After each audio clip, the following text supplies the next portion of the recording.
Hello and welcome to the channel where we talk about all things card games and chill with friends. My name is Liam and today I want to share with you my TAKAMORI deck profile.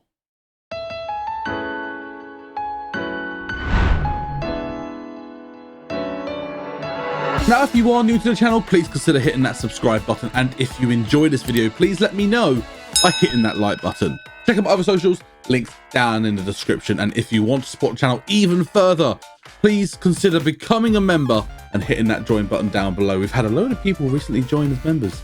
Thank you so much. But let's jump straight in. So today I will be sharing with you my first set 2 deck profile for Hololive OCG following the release of Quintet Spectrum on Friday the 17th of October 25. And that deck profile will be consisting of Mori Kariope and Takanashi Kiara, the 2 EN Myth girls who were the poster girls of both sets. Now, I was contemplating doing the Reina Marine deck or Reina Yofi, or even looking at the Chloe Louis deck, but I will hold those onto other videos. I wanted to do this one first because it's a celebration of the English edition of the Hololive OCG, so of course I wanted to share the Hololive EN members deck, and I honestly think that when this happened in Japanese, this deck was slept on because people didn't know how certain parts of the deck work.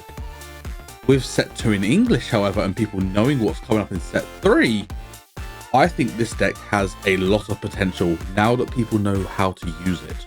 But if you don't know how to use it, I'm going to be sharing you my list, and I'm also going to be sharing the thought process behind the deck and how to make the deck synergize well, and ultimately how to get a decent understanding of how to play the deck. And later on in the week, I will be doing a gameplay video covering this deck, so you'll be able to see how the deck plays in action. So again, if you are new here, make sure you subscribe to the channel, hit the notification bell to be informed of when I next upload. And without further ado, let's jump into this deck profile. Starting, of course, with the Oshi, we run the set 2 Mori Kariope. The Oshi skill sampling for 2 holo power lets you for once per turn. By archiving 2 cards from your hand, you may return 2 holomem with EN back to your hand from the archive. And then the SP Oshi skill Reaper's Wrap, once per game, usable if your center holomem is Mori Kariope. And then during this turn, after one of your Mori Kariope has used its art, it can use the same art once more. Now, the wording of this is interesting because the thing you've got to think about is that the art has to be used again. Cool. However, it doesn't say that you have to target the same holomem. You can go into the second holomem in your opponent's front row. So you could go, cool, I'm going to use my, Calli Second's art to deal damage to your center and down it. Cool. I'll then use my SP Oshi skill to then attack your collab position and down it. This card is really, really neat. Now, the interesting thing is, why don't we run Kiara? Now, Kiara is a great Oshi. It's an amazing Oshi, do not get me wrong. However, because we are not running a predominantly red deck, there is a strong mix of, even mix of red and purple. The SP Oshi skill is unreliable, and you cannot risk not being able to get that off and your opponent be able to play around and attack your purple instead of your red so that you can't use the SP Oshi skill, and therefore it just not be worth it for you. So this is better because, one, it has a better damage output, and secondly, you've still got access to your archive through the Oshi skill, which is a good Oshi skill in my opinion. So we do run the Mori Kariope. Obviously it's purple, brand new to set 2, and it's got 5 life. And in terms of the cheer deck, you might not expect this, we run 20 red cheers, and I'll explain a card in the deck later as to why that is. Moving on to our holomems, a big pile of holomems, and we run 3 different holomems in this deck. The first one we run, of course, is Mori Kariope. We run 4 copies of her unlimited debut, 90 HP with a 30 plus art for 1 colorless, where the plus 10 which it can gain is if you have a holomem in your archive. That is not difficult. So this is easily doing 40 damage from the get-go. a very good unlimited debut, but we do only run 4.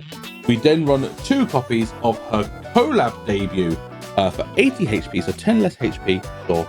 But the collab effect is you may archive a card from your hand, and if you do, your center holomem with EN gains plus 20 art. In fact, it's any holomem, but only one holomem gains plus 20 art. It's then got a 2 purple cheer for 20 damage. You don't really use the art on this one, I'm not going to lie. You're using it for the collab effect. You could change this slightly and maybe drop this to 1 and run 5 copies of Mori. That is a bit of flexibility you could do, and that is probably a flexibility you would do if you were running this deck when you come to step 5, when you have to consider that you have the option of friendly PC. Moving on to our first blooms for Calli, we run 4 copies of her idol outfit, Calli. 130 HP with the bloom effect. You may discard 2 holomem from your hand in order to draw 2 cards. This is really good for being able to charge your archive with holomems that you need basically for your Kiara and also for your Calli second. It's also got a 2 cheer art for 50 damage, pretty good for a first bloom with a decent bloom effect. We then run 2 copies of the Deadbeat Mori Calliope. 140 HP bloom effect. You may return 1 Mori's Scythe or Death Sensei from your archive to your hand. And then for 2 cheer, it does 30 plus damage, where if a tool or mascot is attached to this holomem, this art gains plus 30. So it's a 30 damage, potentially 60. It's actually quite rare you use this art from what I've tested. However, the bloom effect is very, very useful. If you're able to get one of your mascots or tools into your archive that you need to get, and you do that through many means of the deck where you can get cards from your deck to your archive or from holopower to archive, obviously, by spending your holopower. This is really, really neat. And it's a really great way. It's even a way of making your Oshi skill only cost you 1 card from your hand, because you would discard 2, maybe grab this back from your archive, then bloom into this and go, oh, cool. I'm just going to grab the thing that I discarded earlier, so you get your Oshi skill for 2 holopower and only 1 discard. It kind of works out, but this card is pretty neat. And then finally, we run 2 copies of the Mori Calliope second, 200 HP with the bloom effect. You may reveal a card from your deck and put it straight to your archive. Pseudo to a foolish burial, if you will, if you know your Yu-Gi-Oh terms. And then it's art for 2 purple and 1 colorless. Does 80 plus with an advantage to blue, which is really good when you've got to consider Suisei and Chloe. And then if you have 4 or more myth holomems in your archive, it does an additional 40, makes it 120. But if you have 8, it does an additional 40, so it becomes 160. Now, you've already seen on here, the arts for these require a purple cheer. That's a problem. We don't run purple cheers. Again, I will be covering a support later on, which makes it not a problem. But those are our Calli line. Moving into Kiara, we run 4 copies of her unlimited debut. 90 HP with a 20 plus, where you can archive a card from your hand, deal an additional 20. Good card is good. We've seen this before in many decks.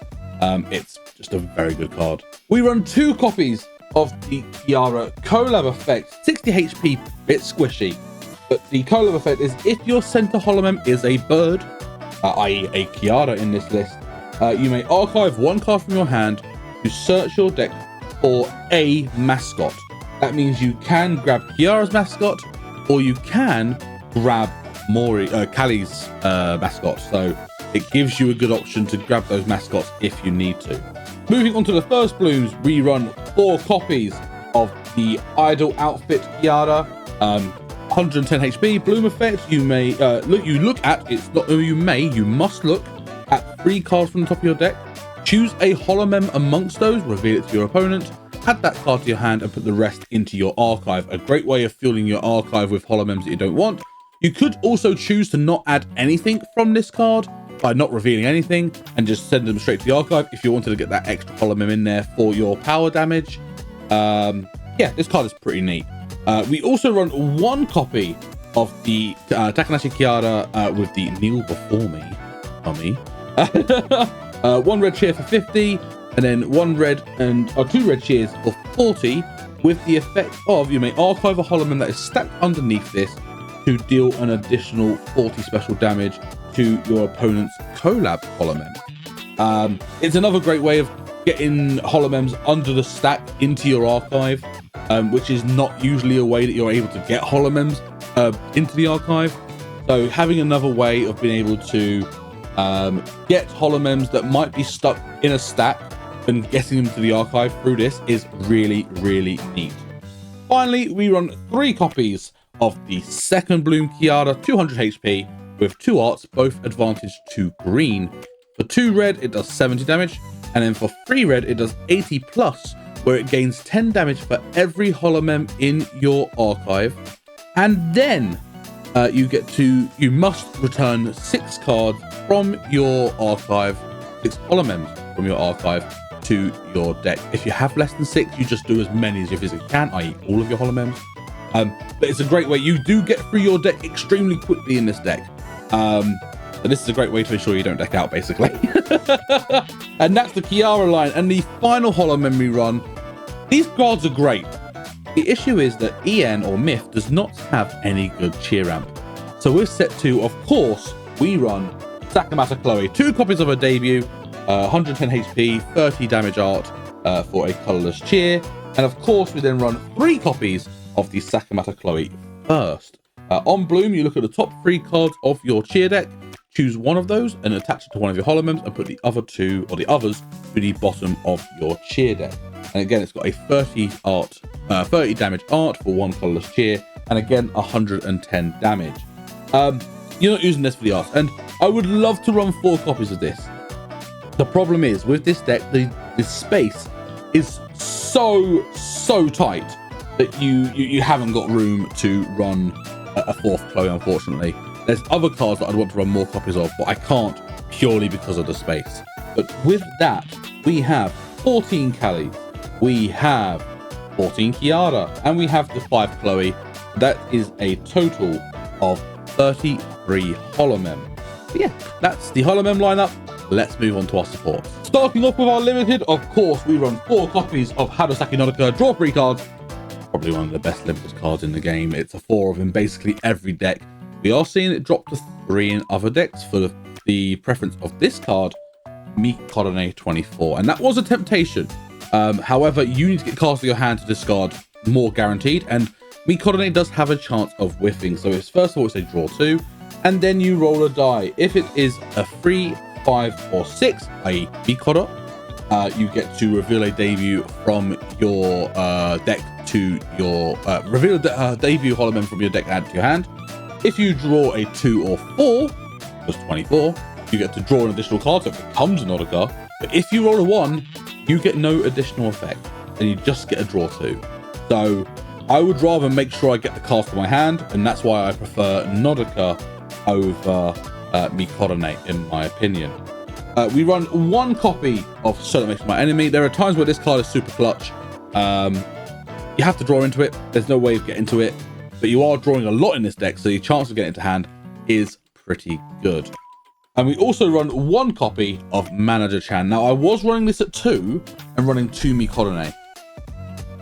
I personally decided that I wanted to be more greedy on my draw power because I know I can get things back because of the Kiara. There will be games where the Kiara goes down and there's nothing I can do, and I just have to be a lot more careful and selective of when I decide to go into my my draw cards. But there are times where you do want to still shuffle back in, and this is why I do run this as a one-off. I was also very tempted to switch this into a second enemy. But for now, I've gone 1 and 1. But let me know what you think. That's it for our limited. That is 9 limited cards. And the remaining 8 cards in our deck are the non-limited supports. We run 3 copies of normal PC. Pretty straightforward. We know this card. Reveal a debut from your deck. Play it to the backstage. Very good card is very good. We run 3 copies of Kotori. Now, again, I know a lot of people in this build run 2 copies. I think Kotori is really, really, really good. And I wanted to run this as a 3 of.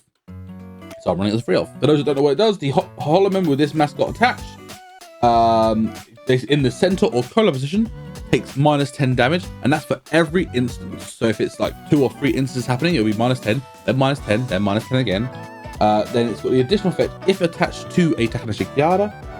When the bloom level of the holomem that this mascot is attached to increases, you get to draw one card. Again, a fantastic way of drawing cards. But it is only when your bloom level increases on the Kiara that this is attached to. So if you go from first to first, this does not activate. It is important to know that. There are other cards that just say when you bloom. Cool, that would work if you went from first to first. This does not, so please make sure you remember that. And the final card that we run, and this is why this deck works in terms of your purples, not having purple cheers in your cheer deck, we run 2 copies of Death Sensei. The holomem with this mascot attached gets plus 20 HP, oh nice. But also, when it is attached to a Mori Calliope, all cheer colors required for the art of this holomem is, so the holomem that this mascot is attached to is considered colorless. So all of the purple cheer requirements are no longer purple cheer requirements and they become red cheer requirements. This card is what makes the Calli engine work in this deck, and it means that you can be greedy and run a pure red cheer deck for the sake of your Kiara, because she does need on her second, she does require 2 red cheers. So you want to choose one or the other, and you can get away with running the red because you can run Death Sensei. Again, a tempted card where I wanted to run this as a 3 copies, but you are only running 2 second bloom Callis, and you're basically just going to be going into 2 lines of Callis that's ultimately going to attack. The rest of them are going to be supporting in terms of being able to get your cards to your archive and things like that. I think 2 copies works just fine. With that, we then, like I said, we have 9 limited, and we have 8 non-limited, which is 17 support in this deck, and that is the list. But there you have it, my TAKAMORI deck profile. What do you think, and what changes would you make? Let me know in the comments below.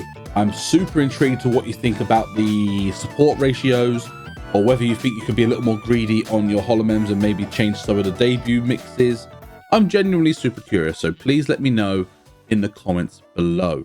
But on that note, that is it for today's video. Thank you so much for watching. Again, if you are new here, please consider hitting that subscribe button.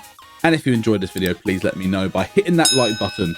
Check out my other socials, links in the description. And if you want to support the channel even further, please consider becoming a member and clicking that join button down below. But apart from that, thank you so much for watching, and I look forward to seeing you in the next one. Bye!